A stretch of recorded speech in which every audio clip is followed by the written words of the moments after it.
Hello and welcome to the Creative Career Change podcast with me, Hannah Ash. I make my living working simultaneously as a music teacher, an interior designer, a writer, a podcaster and more. You can read more about me and my work on Substack. Visit shayhanny.substack.com. That's Shayhanny spelled Chezhanny. In today's episode, I'm talking to fellow career changer Hannah Miller.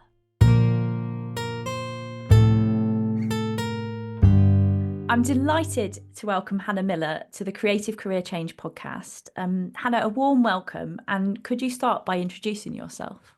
Yeah, hello. It's great to be here, Hannah. Another Hannah, Hannah's Unite. I'm Hannah. I work in the field of coaching, particularly around purpose and personality. I work with teams, leaders, and just individuals who are looking to understand themselves better, or they're stuck in a moment and they're trying to move from one thing to another. So that is often career move because of a time of transition that they find themselves in. On top of that, I have like a digital program called The Purpose Pursuit, which is how I do that. I've got 3 sons who are grown up pretty much, a 16-year-old, 18-year-old, well, he's 19 this week, and a 21-year-old. And I live in Birmingham with my husband and our kids and, well, those that are still at home, and our dog. Brilliant, thank you. So you've explained a bit about how you currently make your living, but can you tell us how long you've been doing that job for? Yeah, so my current work I've been doing for about 10 minutes. I've got 2 parts to the business, the business to business side, which is the work with teams and leaders. That's been going for about 10 years. And then really since the pandemic, I started to work with individuals in these moments of transition. So before that, I was working in a different space. I've had a couple of different careers, which I'm sure we'll get into. But about 10 years in my current lane. Okay. And you've touched there on the fact that you've made quite a big career change. Obviously, that's the main reason why you're here talking to me. But can you talk us through that career change, what you started your working life doing and how you've kind of transitioned along the way to the point that you're at now? Yeah, so actually, my very first work, when I left uni with a business degree, and I majored in like marketing and that side of things. And so I started off in advertising, but it was a very brief career. I very quickly thought, I'm not sure this is quite right for me. I thought it was going to be everything I wanted it to be, but it wasn't. So long story short, I spent a few years in the charity sector and realised that I was really enjoying education and that aspect of my job. So I trained as a teacher. So by the time I left teaching, I was working as an assistant head. My responsibilities were for teaching and learning and supporting both in my own school, but also in schools where teaching and learning was a challenge, and to help get expectations of teachers and learners to a really high standard. And what was your subject as a teacher? Yeah, I was primary. Oh, primary. Okay. So yeah, it was everything. I mean, I've had I was head of maths for a time. I've also been head of English for a time. So yeah, different aspects. But yeah, primary education, mainly year 6 for me. Okay. And what became the catalyst for your career change to leave that world of education behind and to go into something really quite different, but also I think with some links? Yeah, there's still the connection to like developing people and all of that, but it was quite different and a total leap into the unknown to be thinking about starting your own business when you're part of a payroll and you've never done that before.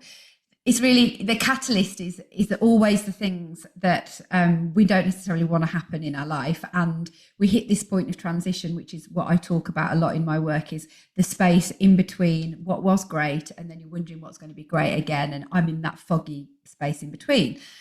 And in that foggy space, a few things happened. There were some situational factors that really made me think. We had a sudden close bereavement in our family, and my best friend had a major aneurysm and nearly lost her life. So it was a year of a huge amount of like loss, difficulty. Like I'd never felt so stretched. And my job was so consuming on top of that. And I felt really stretched to a very thin level. On top of that, I think a couple of things happened. I realised I get bored, and I had loved my job as an assistant head, but I knew I didn't want to be a head. I'd made that decision. And so I was beginning to think, okay, if I don't want to be a head, but I don't feel like I just want to stay, because there's nothing wrong with staying and doing that thing. Like, it just wasn't right for me. What am I going to do? And then a third thing happened, which was that the place where I had really loved working became quite a difficult place to work. I was finding that I felt like a bit of a square peg in a round hole on values and the way I wanted to do things. So it wasn't a right wrong. I'm not blaming anyone for that, but I felt more and more misaligned with the way I was working and living my life. So all those things kind of converged to a kind of, what am I going to do with my life question. And yeah, that's kind of what happened that led me to think differently. And I think it's fair to say I didn't have a master plan at all. I just thought about some things that I knew I'd found interesting and began to follow that trail. And what were those things that you found interesting and the trail that you followed? Because like you say, that my new job is really quite different, but there's loads and loads. I haven't started from square one. Loads of stuff I've taken from everything I've done already. So what happened was, I many years previously had the opportunity to learn about my strengths and to go through do the strengths finder process, which is now called Clifton Strengths, which tells you more about your own personal strengths and talents and your personality. And I'd done that like in my early 20s. And when I was having this whole, I wonder what's next for me, and I'm feeling a bit frustrated and I don't feel very understood, that came back to me, this understanding of my strengths and talents. And I thought, gosh, the school could really do with this. As a leadership team, we could really do with understanding each other better. And then I started to think, what about if I use my ability to communicate and my desire to help people develop, and became accredited to use this tool with teams, with businesses, with leaders. And so I took that sort of initial thought, and I just did a bit of Googling, did a bit of research, and began to have conversations around becoming an accredited coach. So that was the first thing that I did. And I sort of transferred across the things that I'd learned, that the parts I'd really loved about my job, and thought, how can I do those in a different setting? So when I talk to people about career change now, I'm trying to remind themselves of themselves, and that this is about, what are the things that you love, that you do well, that you are talented in, that you are drawn towards, and what might those look like in another setting? How can you use those somewhere else? I think that's so interesting, because so many of the people that I speak to talk about career change, so often they end up coming back to either something that they really enjoyed doing when they were younger, a child or a teenager, but then just kind of lost, I don't know, lost that kind of connection with that thing for whatever reason.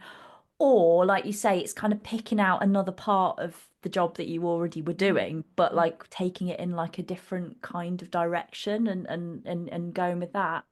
What were some of the practicalities of making that change happen? So you obviously sort of explored that accreditation and that training. Did you do that alongside still teaching, or did you Yeah. give up teaching first? No, I did. So in terms of the practicalities of the career change, a few things happened. So I did some research. I thought about, can I get this accreditation? I thought about who do I know who can be helpful to me in thinking about my career change. So again, I use my personality, which is which is by nature tries to build a bit of a network. And I thought, right, who do I know who I can pick their brains and ask them about moving and changing my career. So I did some research in the way that I do research best, which is through other people's brains. I thought about the training, and then I had this idea about, well, what if I could get trained at the moment while I'm still teaching, and even do it with our leadership team whilst I still work here, and offer it back to the school. And we made an agreement that we would do that. I would be given the time to do the training, and I would do that with the team, as part of my job, and at no cost. And then we began to explore what might happen next, and the practicalities. Like simply put, what happened was I reduced my days to 3 days. That was the first thing that happened. So I went down to 3 days as a teacher. Now the problem was, that was a great idea in principle, but my job didn't change. And I didn't really have anything taken off my responsibility list. On top of that, we were dealing with the aftermath of a couple of very, very big life situations. My mum had also been diagnosed with Parkinson's. So all that happened really was that in that reduction of hours, I ended up squeezing job into that time and then doing all these personal things that I needed to do. So that first bridging year didn't really work for me in terms of making room to try and do any work and try and build the business. And so one of the things that we did was my husband and I talked about what do I actually need to earn? Not would I like to earn, but what do I need to earn so that we can just like live and manage? And we worked out where I might be able to get some bits and bobs of work and do we take the plunge and think, right, if I can get a bit of bread and butter work, I can get myself some time to begin to make this transition. And I went to my boss and I said, I think I'm going to leave. I think I need to leave. I think I'm feeling that even more stressed and pressured because now I've got less time to actually do my job. And she said to me, will you stay for one more year and just do a day a week? And that ended up being a real gift because one day a week is really small, as in you can't possibly expect me to do my job in one day a week. So I was given really specific stuff to do that she kind of knew I could do well. And that gave me 1 day a week definite pay at a good rate. And so then I took some work in that year, was just supporting some schools I'd worked with who wanted to develop their leaders and began to push doors towards the stuff I really, really wanted to do. And so I think the lesson in that is it really wasn't overnight. It was like a year where it was not brilliant at all. Then the next year, okay, it started to do a bit more of what I wanted to. Now, fast forward 10 years, I'm really far away from those initial things where I was thinking, I've just got to do this in order to make ends meet.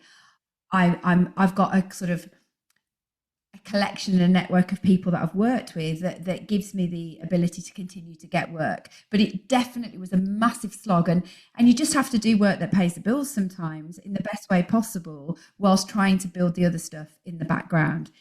On top of that, there always has to be a little bit of an element of risk. You've got to take that risk. You've got to some people who are listening, I guess their career change won't be career change to starting their own business. It will be career change to just moving to another type of work or a different organization or to retrain. You've still got to take a risk and actually not make that risk bigger than it needs to be in your head. There's always you're going to be able to go back to what you did before if it doesn't work out. We don't have to be so paranoid that what if it all failed? Okay, well, I'd get another job as a teacher. That they are out there teaching jobs. So that was kind of practically how it looked. It was a mixture of pushing doors, using my personality, giving things a try, doing what was in front of me, and also doing a bit of definite paid work that meant I had 3 little boys at the time and I do need to contribute to our home finances. Yeah, I think that's such like wise advice, and I think so many people do imagine to begin with that you can just you might be able to make this change and it happens like quite suddenly, but actually the realities of making a change that is successful and has that kind of longevity, I think you're right, you kind of need to bridge the gap, and that bridge can often take quite a long time to get, and also to figure out what it is that you want to do, because I'm guessing that for you, Totally. you didn't necessarily know if this was exactly the right pathway, but you knew you got to try it and you got to follow your instincts with it and see Totally. where it led. And some of the things I'm doing now, I wasn't remotely doing when I've got a podcast. I speak on people's podcasts. I've got my own. I'm written a digital course. Goodness me, if you'd have asked me at day one of starting out on my own, would I be doing those things? It wouldn't have been in my wildest dreams. And I think there is a real myth around people having a master plan. And I just don't think most people do when they do something different. There are some people who are like, I'm going to do this in 2 years, this in 5 years, and this in 10 years. Great. But I think they are the minority. A lot of us take the thing that we know and we see where it takes us. The work I do with individuals came out of the pandemic. It came out of the fact that lots of people got in touch with me for advice off the back of the work I'd done with them in a different setting and said, could you help me look at my personality? Because I'm reconsidering the meaning of my life and I'm wondering about what I could do instead. And so everything snowballed from a pain point that was a new thing that I hadn't even considered I'd be doing before that period of my life. So who knows what comes if you give yourself the openness to give it a try. Yeah, well, this is it, because actually, if you do make that master plan, in some ways, you might just be setting yourself up to fail.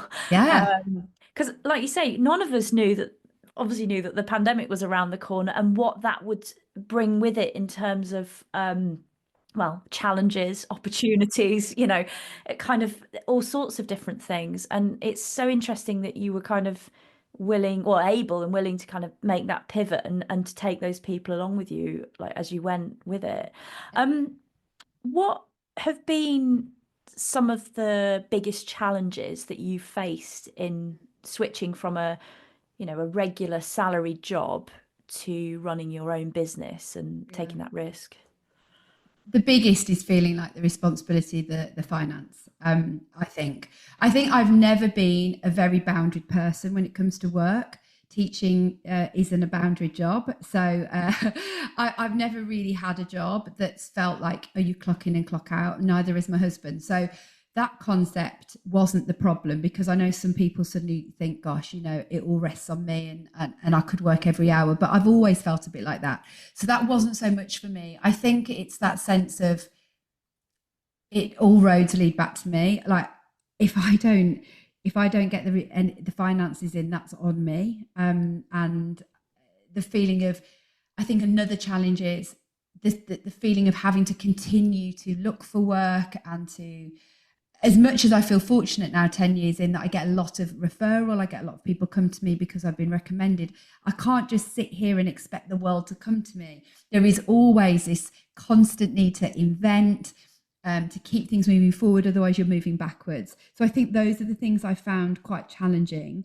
And I think there's another thing about my mindset that I think I found challenging, is that I'm obviously a single director business. I've got somebody who works with me, but the money that's in the business is very hard to separate from feeling like that's just my family's money. And so let's say there's a bit of surplus one year, and I think about investing that in something, like investing it in marketing, or investing it in a person coming to work alongside me. And then you think, what if this all goes wrong? That's literally like money for my children that I've just taken out of their mouths. And I find that really difficult. Whereas if I worked in an organization, I'd be like, well, we're going to spend that on that, and we'll spend that on that. And this is the budget, and this is how we'll spend it. And I wouldn't for a minute feel like it was being taken out of a family's coffers. So I think mindset wise, separating myself from the work of the business has also been quite difficult. I think the main thing is just that um feeling that I'm lucky I can talk to my husband about stuff even though he's not involved. But you do feel like, gosh, these are my decisions to make. This is on me. It's either going to work because of me, or because of me it isn't. Yeah. Do you think though that the other side of that is spurs you on as well? Like there's that sense of, because I know exactly what you mean, and I go through those exact same feelings in my own sort of freelance work. But sometimes I wake up in the morning and that feeling of, oh God, it's all on me. I've got to earn the money actually excites me and kind of spurs me on in the right direction. And some mornings I wake up and I think, oh God, that's all on me. And it's quite a scary, almost like depressing thought. And it almost depends on maybe which side of the bed I get out. Do you know what I mean? I don't know. Totally. Do you feel Yeah, like but that as no, that's well? true, because it is motivating. It does stop you from, I can't rest on my laurels. There is no like backstop here of like, any, this is on me. And I also think it gives a lot of freedom and autonomy. It does give me the opportunity to think, right, well, how can we do this differently, and what are we going to do differently? And I've got autonomy to do that. So yeah, flipping it on its head, everything that feels like a challenge is also an opportunity, isn't it? I Yeah, it mean, is. I was thinking about what you said before about the pandemic. If I'd have known, I was just reflecting and thinking, if I'd have known in 2015 that there was going to be a pandemic 5 years on that could absolutely collapse my business, which, by the way, it nearly did, would I have done it? I don't know whether I would have even ever started. And yet it then gave me the biggest opportunity of my work so far. And I went from completely shrinking to then completely expanding. And yet if we just think about the challenge, we maybe, oh, well, I'm not going to do it then. If I now you're telling me there's a pandemic which is going to ruin everything and mean that you can't leave your house, and you're going to be homeschooling, and all of your clients are going to cancel on you. I'd go, forget it. Choose the safe road. So sometimes it's important, we don't know what challenges are coming, but if when we see them, we remember actually they always are an opportunity, as well as being flipping hard. That is a really good way of looking at it. Yeah, definitely. Can you talk to us a bit about what did happen to your business in the pandemic and how you then kind of diversified things off the back of that? Yeah, because it is an important, even though obviously the pandemic hopefully is never going to happen again, it was a really good learning point for me around difficulties are an opportunity as well. So up until that point, everything that I did was face to face workshops. I did like a tiny amount on Zoom, and I did a lot of going and working with leaders and teams in person all over the country and in Europe. That was kind of what I did. And loads of work for the NHS as well. They're one of my key clients. And so then obviously I remember the day that we were all told to go home, and I was with a group of CEOs that day who were all in total panic mode. So all went back to their businesses to sort it out, and we drove home. And then my diary and all my bookings just started to just disappear. So the first bit was sheer panic that I'd got no protection in place because I couldn't make them pay. I hadn't got anything in place for that because it never happened to me before. And nobody wanted to do things on Zoom at that point to start with. So it was just a complete blank calendar. I can remember going out for a walk, our daily walk with the dog, that's what we were allowed to do. And crying my eyes out to my husband and saying, I've worked so hard for 5 years to get here and everything is being pulled from under my feet. Then the rescue packages started to come in, and I didn't qualify for anything because I was a single owner director. So if you're self-employed, you did. If you were a single owner director, I could have got a tiny, I could have furloughed myself. Furloughing myself then meant, well, the business is definitely going to collapse because I then can't do any work. So there was nothing in place for me to access except for the business bounce back loan. So following summer, after the first few months had calmed down, people started to move to Zoom, and I got good at Zoom. And because I've got a bigger personality, it worked quite well on Zoom, whereas some things just don't work on Zoom. And I was on holiday that following summer. We'd managed to get away. And I had this idea because over that year, people had started to get in touch, as I said, saying, can you have some one-to-one coaching? I'm thinking of changing career. I'm thinking of doing this. I'm questioning the meaning of life. Can we talk? And these were all people who'd seen me in other environments. And I was away and again, learning in that away from the desk. My brain was working and my creative juices were flowing. And I sent a voice note to my friend who was also lodging with us at the time. He'd moved in with us for a while and then couldn't leave because of the pandemic. And he was furloughed and operational whiz. And I sent him a message and said, James, it's going to sound wild, but I've had this idea of putting all my thoughts together to create like a course and a program for people in this moment of transition. I thought I could get one of those business bounce back loans, give it a go, and use that money to pay for the filming of it and the planning of it and so on and so forth. What do you think? If you're in, I really need your operational help. And if we make any money, you can have 10% of anything we make. I can't pay you anything now. Literally haven't got the money. And he was like, I'm in, got nothing to do. I'm on furlough, I'd love to. So that little conversation meant that the purpose pursuit, which is now something I'm really proud of, came about. And I'm not saying that to make me sound great. I'm saying that in that moment, an idea came about that was never in my plan. And it snowballed into this thing that was, and again, if I'd have known how difficult it was going to be, I would have never done it. And James would never have said yes. We would never have done it. But what happened was I then ended up adding another string to the bow. And so as well as everything I was still doing that came back online, and of course everything came back, I then had a whole new area, which I really love and see as very, very important. And so for me now, it doesn't get any easier, but you can remind yourself of those stories and go, okay, last time it hit the fan, look at what happened. Don't get me wrong, I'd still cry, throw all my toys out the pram again, but at least I can remind myself that sometimes you have good ideas in those moments. There's nothing like a bit of challenge to spark solutions, is there? No, absolutely. And, you know, sometimes we need to take ourselves away from a situation. Like you say, you were away on holiday in a not in the work No, mindset, probably. I wasn't trying to come up with an idea. Yeah. But, you know, I think that's sometimes where our creative juices flow the most and the best. You know, I find this that sometimes I feel a bit stressed about something or can't quite get something right. Go for a run, go for a walk, just Get in the go somewhere shower. else. Yeah, exactly. Just somewhere else. And just when you're not thinking you're not thinking about it, it starts to work itself out. And it's amazing the human brain and I think how that can happen. I think I Um, saw Stephen Bartlett say that there's research about thoughts in the shower or being on holiday, this thing that kind of Yeah. activates that part of your brain because you're latently, there's a problem you're trying to solve, and then suddenly you can see a different way through. And we just don't do we don't actually do enough of that because we're just so busy working on the stuff. We don't step back because it just feels like a waste of time. Um, but every single time is when I generally have a good idea on holiday, even when I'm not trying to have one. I think that's so true. And kind of leading on from that, Yeah. has do you find that the way that you work now is more creative than it was when you were teaching, or has that not changed? It's a really good question. I was lucky that I was in quite an environment where we did have quite a bit of freedom to be creative, actually. I would have hated to have worked in a school where everyone had to do the same and you just pulled lesson plans off the grid. Like that would have killed me, and I would have left teaching for different reasons.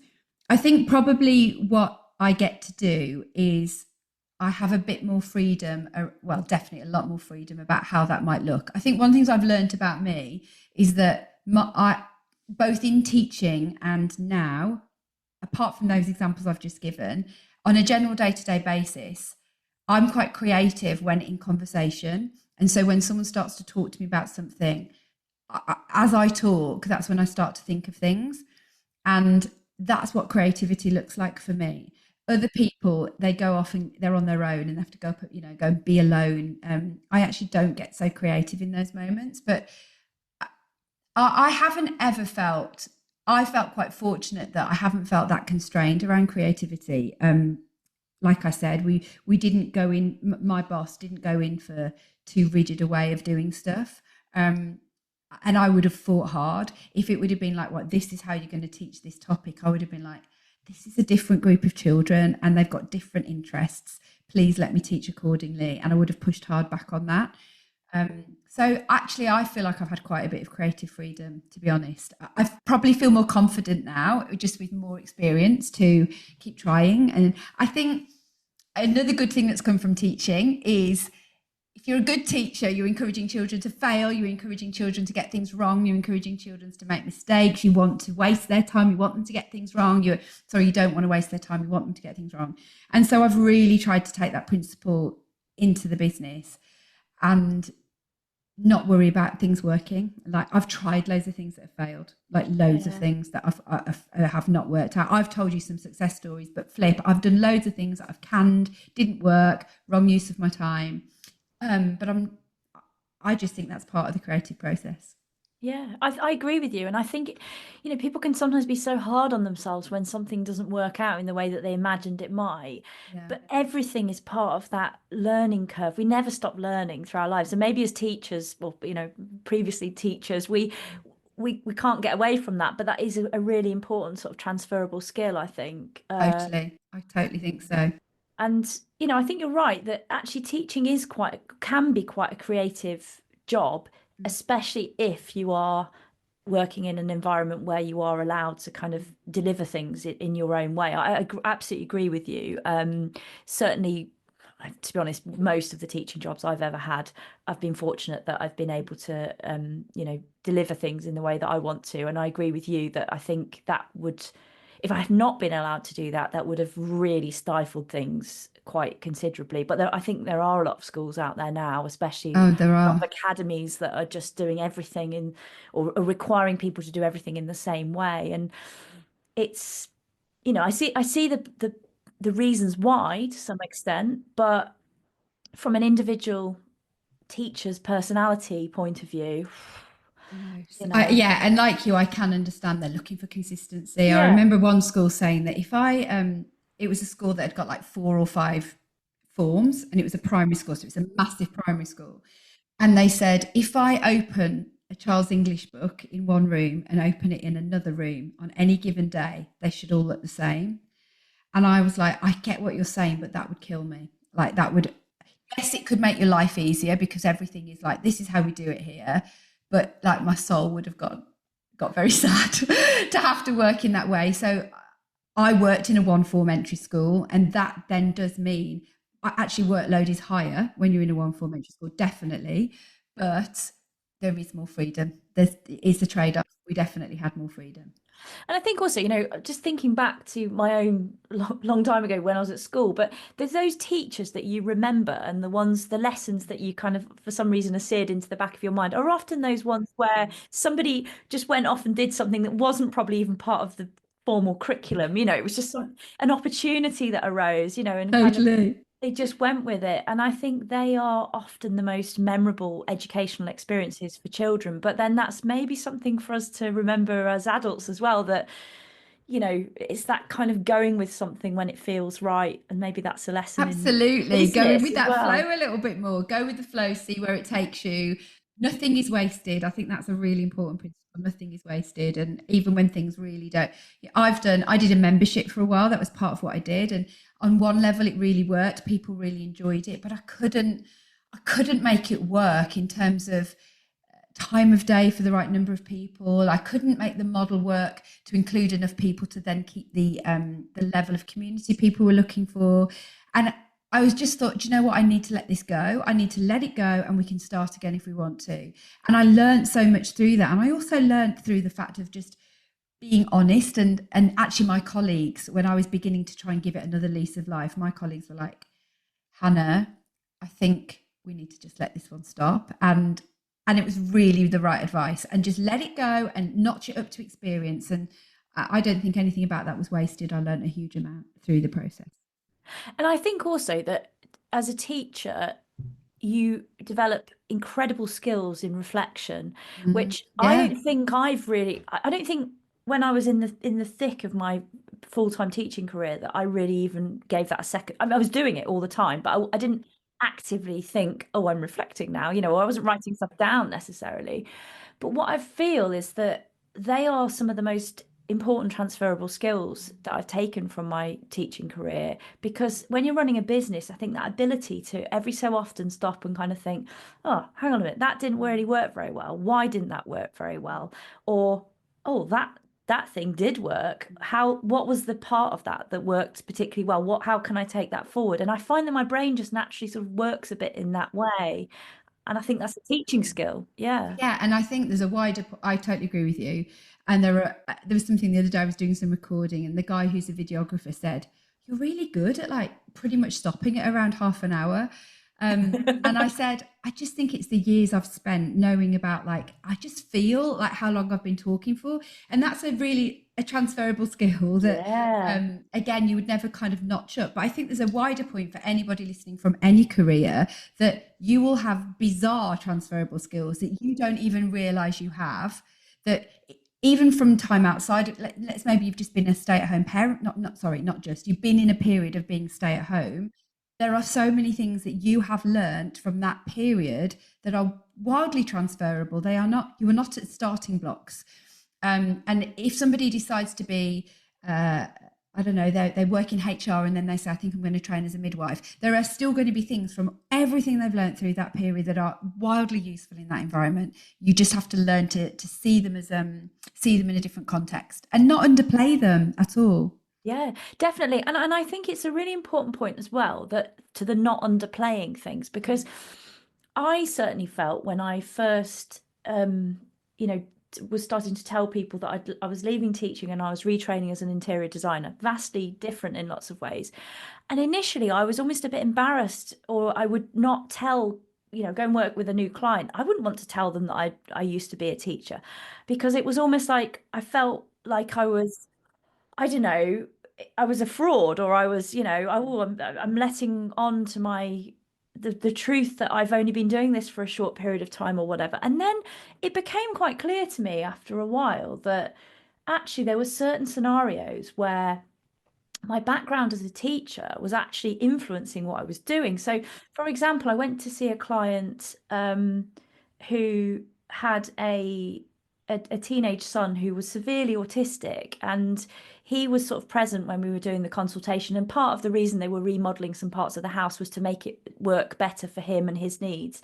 And of course, I've been a secondary school teacher for 16 years, and I've worked with lots of children with special educational needs and all that kind of thing. So actually talking to a 15-year-old severely autistic boy was totally normal for me, and I kind of understood what quite a lot of those needs were for that particular family because of my educational background. And you never would have imagined that that would have, been a skill that kind of Totally. transfers. And that's just one example. But I think that's really true. And I think whether it's that you're a teacher, whether it's you've been at home being a mother, certain careers, we have this thing where we're going to, I used to be a teacher. And I've done exactly what you said, Hannah. I've stood in front of CEOs and talked to them about personality and understanding who you are. And part of me hasn't wanted to say that I was a teacher, because there is also a bit of a stigma about that being a rubbish thing to be. And I've decided, actually, there've been people who've been so generous about it and said, it's amazing that you're a teacher, you can tell, and da da da da. And I've just thought, do you know what? I'm not gonna do that anymore, because I'm just playing into a society narrative that I think is really wrong anyway. I think teachers are amazing, and actually, being a teacher, there's other things like the fact that you know how to plan, you know how to deliver things on time, you know how to structure things, you know how to keep the main thing. All of that plays into your work. In a soft way, as well as all those those things that you've just mentioned. And my background as a teacher is one of the reasons I'm good at what I do. yeah, absolutely. Because for all of us, it doesn't matter what we've been doing, all of these experiences, all of these careers, doesn't matter how many you've had, they all feed into the next thing, don't they? And they all make up that life and work experience, which helps you to find the right path and the right thing at that time. And I think it's such an important point to make. Um, my final question for you, Hannah, is do you have any advice to somebody sort of sitting here listening to this podcast and thinking, I'm not very happy in my job, I want to make a change of some kind? What would be your kind of number one piece of advice? Yeah, I think if you're feeling like that, you need to listen to it. I would definitely say listen to it. Don't think it's going to go away. Life is made to be lived, and we've got to take those opportunities. I think one of the things I always say to people is to learn about yourself. Separate yourself from your job and learn about your personality in whichever way or shape that might come from you. What are your strengths and your weaknesses? What are the things that you are drawn towards? What are the clues from your current job? What are the bits about your job that you really love? So, for example, in my old job, one of the things I loved was looking after students. So some teachers hate having students. I really liked it. So that was a clue to what I like to do. I love doing staff training. So I loved getting, and some teachers hate doing staff training. So what are the clues from your current environment about the bits that you really love, this or that, what would I choose? And really do some of that taking stock work and learning about yourself so that you can figure out how to lean into stuff and who else you might need. And I think the other thing I'd say is be careful not to take generic advice that somebody says, like, for example, start your own business, you've got to get up at 5 a.m. I'm like, what if that's just not who you are? Get very planned. Everything needs to be. Well, what if you are a really adaptable, spontaneous person? You've got to know who you are so that you can then look at how you can find an opportunity to use that best. So that would be my piece of advice. And I would say, I think we've covered it today, but I would say that it is much more like a trail that illuminates as you go rather than a fixed point. This is where I'm going next. Have the conversation. Send the email, go to the open date about trade, just push some doors, have some, start to do that and then see where those things take you. You do not need to have the master plan in place when you start out. Those would be my advice. I think that's fabulous advice. Thank you so much. Can you just remind us where people listening can find you online and your Yes. social media and things like that? Yeah, so social media is Hello Hannah Miller. That's where you'll find me. I hang out on Instagram, I'm on Facebook as well, and on LinkedIn, same. And my website is called hellosidekick.co. Sidekick. My business is called Sidekick, the idea of coming alongside someone and supporting them. And if you go there, you'll find all the things I do with individuals and all the things I do with teams. But come and find me on Instagram and be friends. Brilliant. Thank you so much for giving up Thank your you, time Hannah. to me today. It's been an absolute joy. Thank you. Take care. That was Hannah Ash talking to Hannah Miller on the Creative Career Change podcast. And if you enjoyed this episode and aren't already subscribed, visit shayhanny.substack.com to sign up and receive new episodes direct to your inbox.